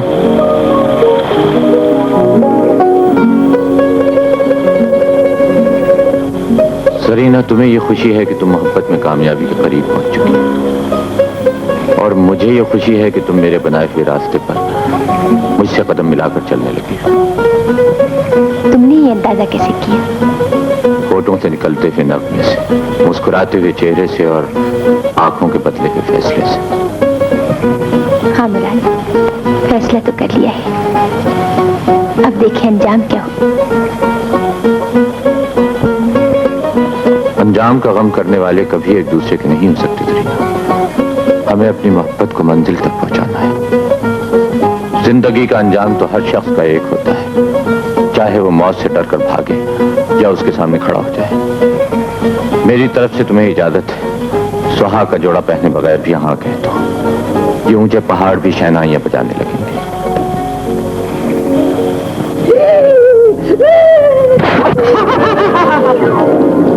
अरे कपड़े तो उतार दिए, सब तो रहने दो।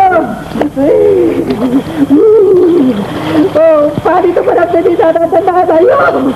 मैं इंसान हूँ, कोई बियर की बोतल तो नहीं जो मुझे पानी में लगा रहे हो। शोर मत मचाओ, खामोशी से पानी में बैठ जाओ और अपने आप को मछली समझकर अपने बदन पे पानी डालो।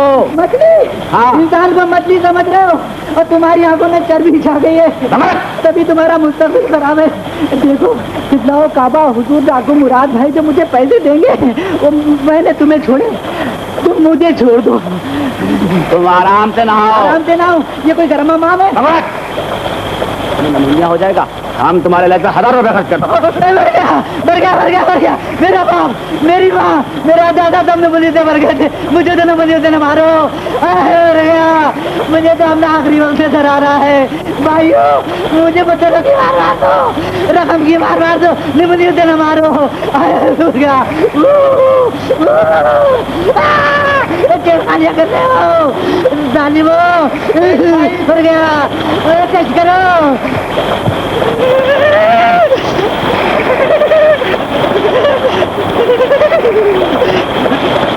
मैं तुम्हारी मुझे गवाता, मुझे वापस गाँव भेज दो। गाँव तो तुम्हें बड़ी शान से भेजेंगे। अच्छा, क्या हाथी पे भेजोगे बेटे? गधे पर? अरे क्या हो रहा है बशीरे? आपकी राय के साथ जुल्म हो रहा है जी। मुंशी को गुस्ल देना चाहता हूँ। गुस्ल देना चाहता है? ठंडे पानी में मर जाएगा और इसे अभी मरना नहीं चाहिए। तुम लोग इसका मुंह काला करके गधे पर बिठा और इसे जागीरदार के पास भेज दो ताकि वो इसके चेहरे की स्याही से अपनी शर्मिंदगी को धो सके। चलो ऐसा कर लो। बशीरे, तू जल्दी से किसी मौलवी को लेकर आ। आज मेरी शादी है, तुम सब बराती बंद कराना।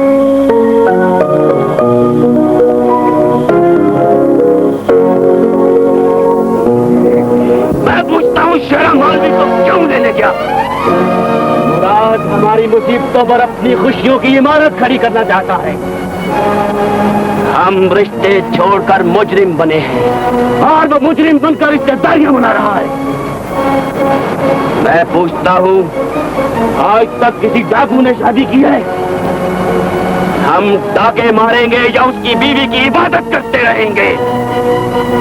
अयो, आज से हम ये जगह छोड़ देंगे और यहाँ से नीचे उतरकर तराई के जंगल में अपना डेरा बनाएंगे। मैं आज से तुम्हारा सरदार। तुम किसानों के साथ मुराद के आदमी को लेकर हवेली में कैसे आए? उसके हाथ में पिस्तौल था हुजूर, मैं डर गया जी। यामीन, मेरी शादी अभी और इसी वक्त।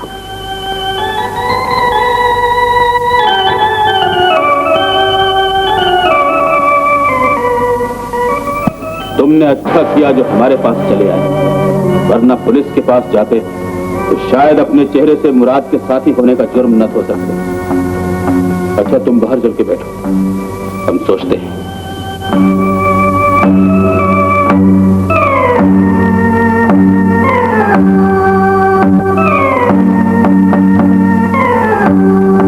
हुजूर, क्यों, कोई काम बना?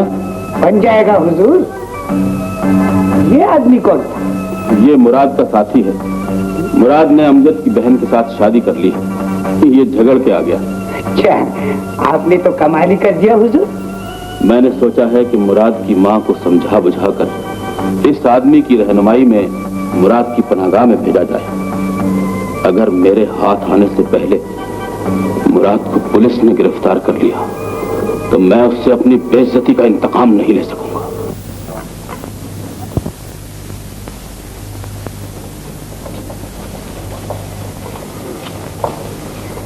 या खुदा, अगर मुझसे कोई गुनाह हुआ है तो मुझे बख्श दे। अगर मैंने किसी का हक मारा है तो मुझे तौफीक दे कि मैं उसे लौटा दूं। सरकार, मुराद की माँ और उसकी बहन आपके सामने फरियाद लेकर आई। इन्हें कह दो कि यहाँ से चली जाए। इस औरत के बेटे ने मुझ बेगुनाह के घर पर डाका डाला। मैं इसकी कोई फरियाद नहीं सुनूंगा। इन्होंने मेरे दुश्मन अमजद की बहन को अपने घर में पनाह दी। मैं इनकी कोई फरियाद नहीं सुन सकता। सरकार, मेरे बेटे को कोई कसूर नहीं, वो बेगुनाह था और अब भी बेगुनाह है। उसे बरगलाया गया था सरकार। सच कहती हो? मैं कसम खा सकती हूँ सरकार।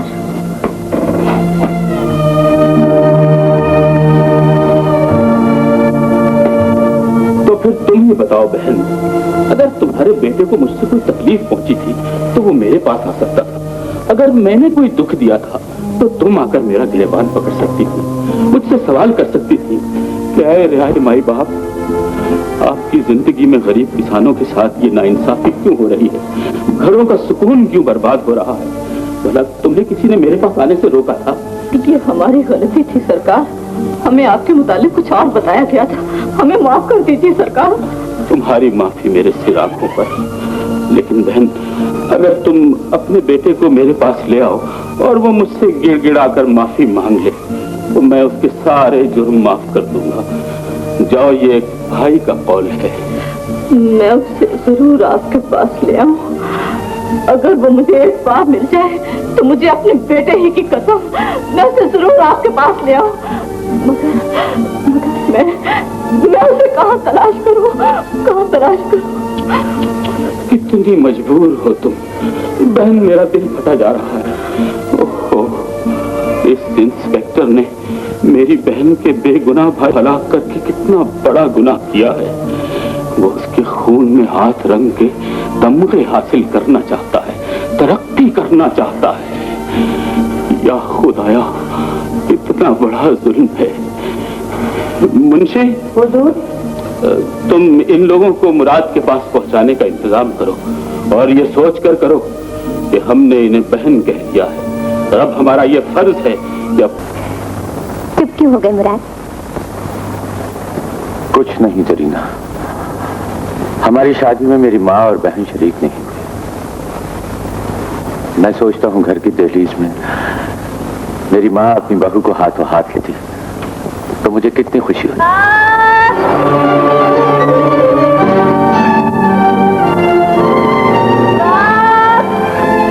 सरीना, ये तो माँ की आवाज।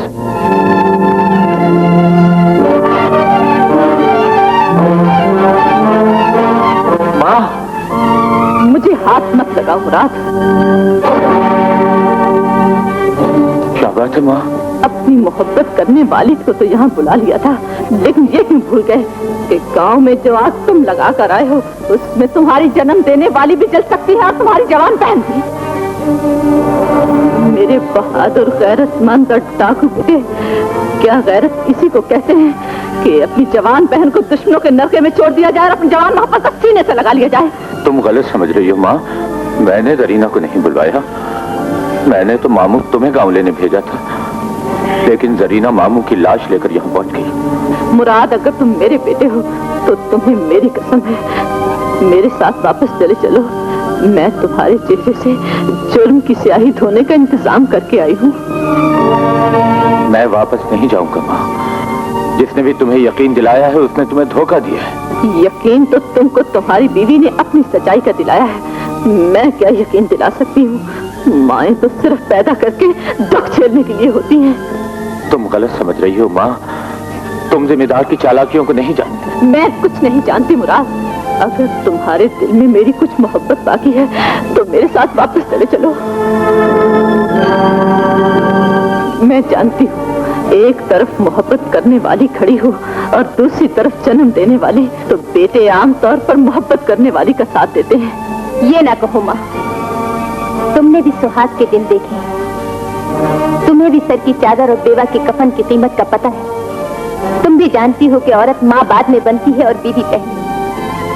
लेकिन ये क्या बदनसीबी है कि औरत ही दूसरी औरत पर सास बनकर आग फेंक रही है, माँ बनकर नहीं। माँ मैं तुम्हारी बहू हूँ, तुम्हारे बेटे की पाँव की जंजीर नहीं। मैं मुराद की जीवन साथी हूँ, वो दीवार नहीं जो दुनिया माँ और बेटे के दरमियान खड़ी कर देती है। तुम अपने बेटे के गुनाह माफ होने का ख्वाब तो देखने लगी, लेकिन मुझे किस जुर्म की सजा देना चाहती हो? माँ मैं तुम्हें कैसे समझाऊं, दुनिया की कोई ताकत मेरा जुर्म माफ नहीं कर सकती। सिर्फ तुम्हारे जरिए मुझे जाल में फंसाया जा रहा है और तुम्हारे ममता के कानों ने उस पर यकीन कर लिया है। तो फिर जाओ, अपनी मोहब्बत करने वाली के हुस्न के जादू में पनाह ले लो। जब तुम्हारी माँ का घर चलाया जाए या कानून का लंबा हाथ तुम्हारी बहन तक पहुँचे, तो ना तुम हमारी आवाज सुन सकोगे और ना हम तुम्हें मदद के लिए पुकारेंगे।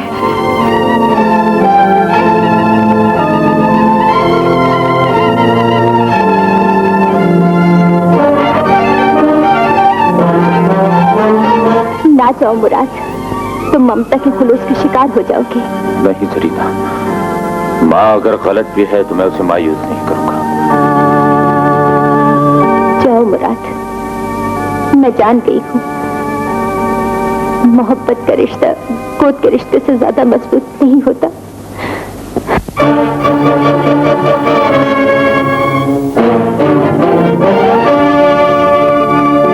यही वो हवेली है जहां आकर तुमने हमारी दौलत लूटी थी। यही वो दीवारें हैं जिनसे तुम्हारी गुस्ताख आवाज टकराई थी। कातिल, कातिल, कातिल, कातिल, डाकू, डाकू, डाकू, लुटेरे, लुटेरे, लुटेरे, लुटेरे। सुन ली इन दीवारों की आवाज, पहचान ली अपनी आवाजों की गूंज। इस गूंज ने एक कातिल को भी तलाश कर लिया है और एक लुटेरे को भी। तुम्हारे जमीर की सदाओं ने भी तुम ही को डाकू कहा है, मुझे नहीं। जागीरदार, वो वक्त दूर नहीं जब गरीबों की यही आवाजें गूंज पैदा करके नारा बनेंगी, और वही नारा एक तूफान की सूरत इख्तियार करके तुम्हें तुम्हारे गुनाहों के बोझ समेत उठाकर बेबसी के उस वीराने में फेंक देगा जहां गरीब और लाचार लोग सदियों से दम तोड़ रहे। जागीरदार, ये जमीन अल्लाह की है और अल्लाह अपने बंदों का वो हक वापस दिलाना चाहता है जो तुमने ताकत और तकदीर के साथ मिलाकर छीन लिया था। जिस खुदा का नाम लेकर तुम गरीब को ज्यादा गरीब और कमजोर को ज्यादा कमजोर बनाते चले आए हो, उसी खुदा ने अपने बंदों को उनकी मजलूमियत का एहसास भी दिलाया है और तुम्हारी नाइंसाफियों का। इंसान पहचान चुका है कि इंसान का नसीब तकदीर नहीं जमाना लिखता है, और लोग जान चुके हैं जागीरदार कि उनको मजबूरियां देने वाले वही हैं जो उनकी झोलियां खुशियों से खाली कर देते। तुम एक बार फिर गोली चलाओ, एक मुराद की मौत से तुम्हारी कोई मुराद पूरी नहीं होगी। अब इस दुनिया में कोई इंसान नामुराद नहीं रहेगा। हम वो जबान खींच लेंगे जिससे वो चिंगारियां फूटी हैं जो अमजद की जबान से निकला करती थी। जागीरदार,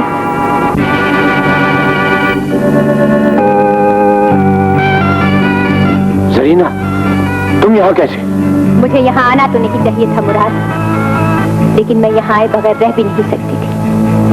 माँ तुम्हें ममता की जंजीर पहनाकर जमींदार के पास ले आई और मैंने अपने दिल की धड़कन को वक्त की रफ्तार के सुपुर्द कर दिया। जागीरदार, तुमने मुराद को फांसने के लिए उसकी कमजोरी का सहारा लिया, लेकिन ये भूल गए कि मुराद का वो रिश्ता भी जिंदा है जिसका बंधन तुम्हारी इन रस्सियों से ज्यादा मजबूत है जो तुमने मुराद के हाथों में डाली। अपने ऊंचे शमले वाली गर्दन झुका दो जागीरदार और अपने जुल्म के हथियार डाल दो। तुम इन सबको लेकर यहाँ से चली जाओ जरीना, पुलिस यहाँ पहुँचने वाली है। मैं तुम्हें साथ लिए बगैर नहीं जाऊंगी। मैं कहता हूँ चली जाओ, गांव के बाहर मेरा इंतजार करो। पुलिस उस वक्त तक मुझे गिरफ्तार नहीं कर सकती जब तक जुल्म की ये दीवार मेरी जद में है। मुराद, मैं कहता हूँ जाओ जाओ। के बाद जरीना भी अपने साथियों के साथ जमींदार की हवेली में पहुंच चुकी है। मैं हवेली जाता हूं और तुम शुमाली टीलों की तरफ 10 साथियों को साथ लेकर चले जाओ और तुम 10 साथियों के साथ मलिक पास पहुंच जाओ। यही वो 2 रास्ते हैं जहां से वो वापस जा सकते हैं। जाओ। आज डाकुओं में से एक भी बचकर न जाने पाए।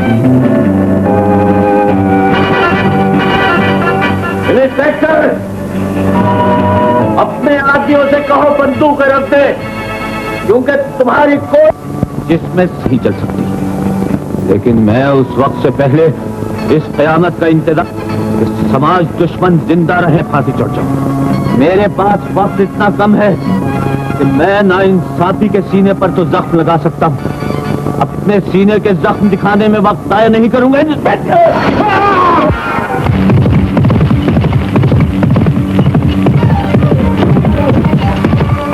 देखने जाओ।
तुम जरीना को लेकर जल्दी से निकल जाओ, हम तुम्हारे पीछे आ रहे हैं। जब तक मुराद निकल नहीं जाते हमें फायरिंग नहीं बंद करनी चाहिए।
सरीना, तुम अपनी जाओ। तुझे जिंदा रहना होगा, मैं तुझे मरने नहीं दूंगा।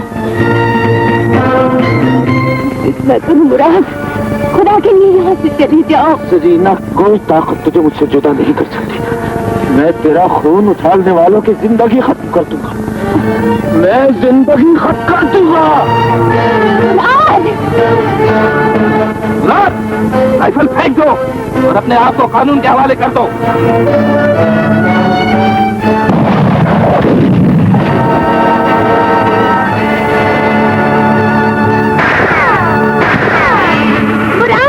सांस रोक लो जरीना, मैं आ रहा हूँ।